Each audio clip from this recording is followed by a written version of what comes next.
Oi, gente, tudo bem? Hoje eu quero aprofundar um pouco mais nos dois últimos livros. Não foram os dois últimos livros que a gente trouxe aqui no canal, mas em dois livros que a gente trouxe recentemente aqui pro canal, que são livros de literatura, que eu recomendo como fundamentais para formar o seu imaginário literário, para a gente complementar as nossas discussões de filosofia política, sobre épocas específicas, sobre fatos específicos históricos.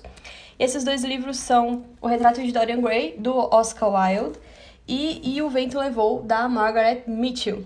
Eu sei que são livros completamente diferentes, escritos em contextos históricos diferentes. Aqui a gente tem um romance Água com Açúcar, aqui a gente tem um livro gótico mesmo, pesado, assim. A escrita do Oscar Wilde é um pouco mais complexa. Mas eu quero usar esses dois livros para a gente discutir um negócio muito legal que eu escutei no podcast do Francisco Scorsin, que ele vai falar sobre a necessidade que o ser humano tem de ter referências para formar a sua própria personalidade e que a qualidade dessas referências é extremamente importante e que na ausência de boas referências as pessoas vão buscar esse tipo de conteúdo em qualquer lugar. Cultura, livros, etc. Então a gente está falando aqui da importância de uma figura que vai te formar mesmo como pessoa. Você tem grande parte das pessoas usando a figura do pai e da mãe para ter essa formação, mas quando a gente tem pessoas que não tiveram a oportunidade de ter essas duas figuras fortes e essas figuras construtivas, né, digamos assim, tem gente que tem pai e tem mãe, mas que era melhor se não tivesse, se eu posso falar assim, essas pessoas vão ficar procurando formas de tapar esse buraco da formação moral. E é naquele sentido que a gente já vem conversando, de que se a gente deixar uma criança crescer sem qualquer referência, ela vai crescer de qualquer forma, ela vai formar uma base moral e ética bem contraditória e é muito difícil que essa criança se torne uma boa pessoa, a menos que ela tenha uma inclinação muito boa, ou ao menos que ela tenha uma sorte muito boa de encontrar uma referência cultural para a formação dessa personalidade bacana, fora, assim, daquele eixo de autoridade familiar, etc. E o Francisco Scorsin vai usar o filme do Retrato de Dorian Gray para ilustrar como existe um personagem perfeito, que é o próprio Dorian Gray, sobre como esse personagem vai ser corrompido moralmente, ao invés de construído moralmente, pela aquela outra figura que a gente comentou, que é o Lord Henry. Eu já vou adiantar aqui, que se você não viu o resumo dos dois livros, corre lá para ver. E eu já adianto também que a gente vai ter grandes spoilers aqui nessa discussão, até porque eu vou precisar entrar no mérito da história pra gente conseguir discutir a formação dos personagens. Então, o que ele fala lá pra gente é que o Dorian Gray, ele aparece nesse livro aqui como essa pessoa extremamente inocente, como esse jovem de 16 anos, extremamente inocente. Então ele é literalmente uma tela branca, né? Fazendo referência aqui ao fato de que ele vende sua alma pro diabo. E a tela que é pintada por um amigo dele, que acaba envelhecendo no lugar dele e acaba sugando todos os pecados que o próprio Dorian Gray comete. Então o Dorian Gray aparece como essa tela branca a ser moldada, porque ele não tem referência familiar. Ele não foi criado. Ele não teve referências morais interessantes, porque a mãe dele falece no parto, salvo engano, e sobra para ele um avô que o detestava porque a mãe tinha fugido com um cara que não era da aristocracia. Essas bagunças familiares aí mesmo e tudo. Então, assim, ele chega ali como uma boa pessoa. A gente percebe que o Dorian Gray, ele não é uma pessoa ruim. Ele não nasce com aquela mácula, assim, de ser um pequeno capetinho, assim. Ele chega ali aos 16 anos extremamente entediado, porque ele faz parte da aristocracia inglesa. Ali na época vitoriana, você já tinha visto de tudo, você já tinha acesso a tudo quanto é de bens materiais. E ele vai encontrar no Lord Henry essa figura para formar o seu intelecto. A gente vê aqui que ele pega uma indicação de um livro do Lord Henry, que esse livro vai ser a referência de tudo que ele precisa fazer na vida dele. E à medida que o Dorian Gray vai se corrompendo, a gente vai vendo a influência do Lord Henry em incentivar esse corrompimento moral dele. Então, o marco dessa transição do Dorian Gray de uma pessoa boa para uma pessoa ruim, e pior, não só uma pessoa ruim, mas uma pessoa que vai meio que colocar essas questões morais de lado e seguir com a vida, sabe? Com a ajudinha do Lord Henry, que eu disse no livro de revisão que eu achava que ele é o diabo em pessoa mesmo, ele é bem característico assim de quando o diabo aparece nas literaturas. É aquele evento em que ele se apaixona por uma menina que é uma atriz muito nova, muito bonita. Ele resolve casar com essa menina E o Lord Henry vai soprando no ouvido dele, né? Até porque ele sabe que se ele falasse pra ele não casar, aí que ele ia casar mesmo.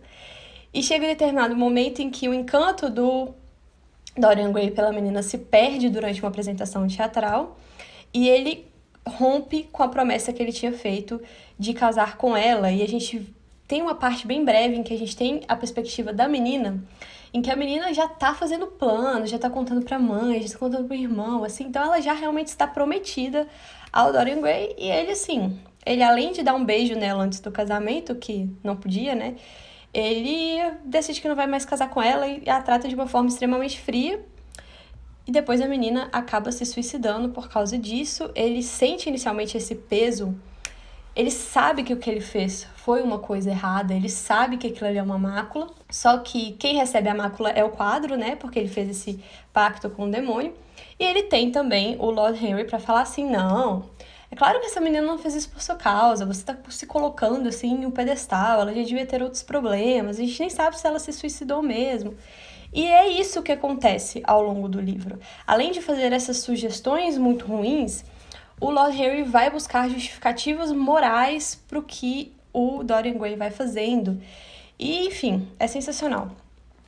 Como eu disse, essa construção desse personagem e a forma com que o corrompimento da alma do Dorian Gray vai acontecendo através do Lord Henry é muito bacana. O Lord Henry é um personagem muito marcante também, como a gente já discutiu.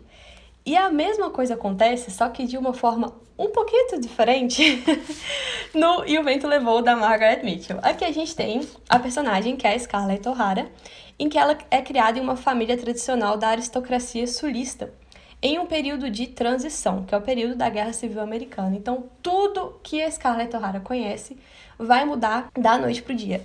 Só que, diferentemente do Dorian Gray, a gente já percebe que a Scarlett O'Hara não é uma pessoa boa. Ela já tem um pezinho pro mal, sabe? Ela já é aquela pessoa que tem dois caminhos. Tem o caminho do bem e o caminho do mal. Ela vai olhar pro caminho do mal e falar assim, por que não? Os atalhos que as pessoas desonestas pegam na vida são todos atalhos que a Scarlett O'Hara pega na vida dela.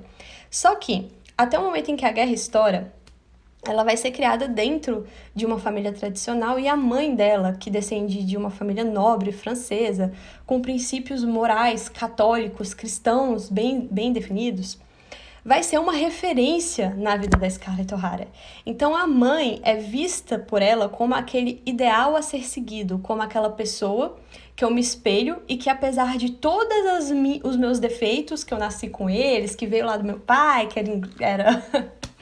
era irlandês e etc., eu sempre vou me espelhar na minha mãe, porque ela é essa grande dama, essa pessoa que trata a todos com muito carinho, que consegue gerenciar uma fazenda, que trata os escravos com muito carinho, que não permite que ninguém desfaça, inclusive dos próprios escravos e tudo, uma mãe religiosa, toda essa referência de mãe mesmo, assim, a Scarlett O'Hara vai encontrar na Ellen. E ela vive com essa referência, e ela vive sempre ali querendo sair da asinha, e tem a própria mãe, e tem a escrava, que é a empregada da mãe, que é a Mami, que vai herdar também essa formação moral da Ellen e que vai cobrar o tempo inteiro a Scarlett de forma bem forte. Só que estoura a guerra. E a Scarlett está em outra cidade quando a guerra estoura e a mãe fica sendo uma referência muito longe e ela perde completamente a referência de figura que vai formar o imaginário dela e a personalidade. E pior ainda, pior do que isso, ela é muito burra, ela não tem uma formação intelectual bacana. Ela não vai conseguir buscar essa referência de como eu deveria ser nos livros, e ela tampouco consegue buscar na religião, porque ela se afasta da religião católica a partir do momento em que a guerra estoura. Ela não frequenta mais a igreja, porque a confusão começa a acontecer e tudo. Então, assim, é 2 vezes pior, sabe? Ela perdeu essa referência, ela não tem sequer onde buscar essa referência, ela não saberia nem por onde começar, tadinha. Ela não consegue compreender coisas básicas que os outros personagens falam, que dependem de referências um pouco mais elaboradas. E quem que ela vai achar como uma referência para construir a sua personalidade é um personagem ainda pior, que é o Het. O Het, ela vai se envolver amorosamente com ele aparece desde o início do livro, só que ele tá sempre na vida dela. E o Het, ele é uma pessoa moralmente corrompida, ele é aquela pessoa que não vê limites para a desonestidade. Então ele está sempre buscando tirar o melhor das piores situações. Ele fala desde o início que a intenção dele com a guerra é lucrar, só que tem uma coisa interessante, que o Het, ele é uma pessoa ruim, ele é uma pessoa moralmente corrompida, mas de vez em quando a gente ainda vê ele fazendo algumas coisas assim que mostram que aquilo ali é uma coisa que ele tá fazendo meio que pra desafiar o sistema, porque ele brigou com o pai. Então ele é aquele cara que não cresceu. Ele é aquele homem que não amadureceu, né? Que ficou eternamente preso na juventude, naquela ideia de desafiar o sistema e que, enfim, essa galera aí que preza a família, não tá com nada, eu quero só uísque, putas e bebidas e tal, e charutos, etc. E ela usa o Het como referência. Na verdade, ele sempre vai aparecer em determinados momentos do romance, nos quais a Scarlett vai ficar se degladiando ali com os princípios morais que ela aprendeu com a mãe e com a igreja, e com as coisas que ela faz, que são horríveis. E ele aparece nesses momentos específicos pra falar pra ela que tá tudo bem ela ser uma pessoa ruim, sabe? Tá tudo bem ela ter feito coisas ruins. Não precisa se preocupar muito com isso não, minha filha. Você não é muito inteligente, não. Não vai dar certo. Você não é uma grande dama, sabe? Não precisa achar que você vai ser aceita pela sociedade, que você não vai ser. É sempre assim, no momento em que a Scarlett tá ponderando se o que ela fez é certo, se ela deveria ter feito isso mesmo, se aquela atitude dela ridícula de horrível foi ridícula de horrível mesmo, ela deveria pedir desculpas. O Het aparece também para ficar testando ela, falando assim que, não, você não se... Pensa aí, você não se arrependeu mesmo? Se você tivesse oportunidade, você teria feito igual e tal. Então, assim, são os dois personagens que vão, na ausência de figuras paternas fortes, vão ser corrompidos por outras figuras que vão formar a cabeça dessas pessoas ainda que elas não percebam. No caso da Scarlett, claro, tendo ali inicialmente uma família, mas que ela perde essa família no meio do caminho. Tanto em que em vários momentos ela fica pensando, nossa, a minha mãe não gostaria que eu agisse assim e tudo. E outro ponto interessante aqui é que o próprio Het, ele vai mudar ao longo do livro. Então, assim que ele tem a filha com a Scarlett O'Hara e ele percebe que aquelas consequências vão respingar na filha dele, ele passa a valorizar o que é bom, a valorizar o que é moral, o que é ético. Assim, é claro que a gente pode questionar se essa mudança de atitude, ela vai passar pelo crivo do céu, porque ele não faz isso por repensar a vida inteira, não. Ele pensa utilitaristamente, de forma utilitária, que aquilo ali ele vai precisar para a filha dele e tal. Mas, de fato, ele muda. De fato, ele passa a ser um homem íntegro e honesto. E a Scarlett O'Hara, em momento algum, inclusive no ápice do livro, que é no final do livro, no qual a ficha dela cai assim mesmo, e que ela percebe que a única amiga que ela teve na vida foi uma pessoa que ela achava que era boba, que de boba nunca teve nada, a ficha dela cai, mas, cara, o livro termina, assim, de uma forma que eu tenho certeza que amanhã ela já vai encontrar uma referência ainda pior do que o Het para seguir, sabe? Então, assim, muito interessante essa discussão da formação do imaginário. Eu acho que é muito interessante a gente ouvir o podcast com o Francisco Escorsin também.